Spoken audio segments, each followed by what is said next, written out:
ஜோதிட செய்திகள் அன்பர்களுக்கு வணக்கம். என் தாய் தந்தை, என் குருநாதர் திருப்பூர் ஜி.கே. ஐயா மற்ற குருமார்களின் பொற்பாதங்களை வணங்கி இந்த பதிவிடுகிறேன்.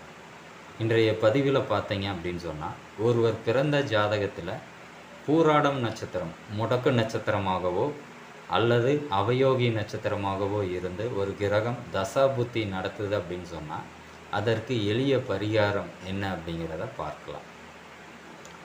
காசி விஸ்வநாதர் படத்தை வீட்டில் வைத்து வழிபடலாம். அதை பர்ஸில் அல்லது பேக்கெட்டில் வச்சு வழிபட்டுட்டு வரலாம்.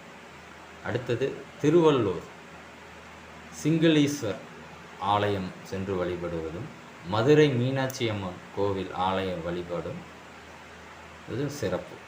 இதன் மூலம் கெடுபலன்கள் குறைந்து நன்மை நடக்கும். இது எப்பொழுது வழிபடணும் அப்படின்னு சொன்னால், பூராடம் நட்சத்திரத்தன்று வழிபடுவது சிறப்பு. நன்றி, வணக்கம்.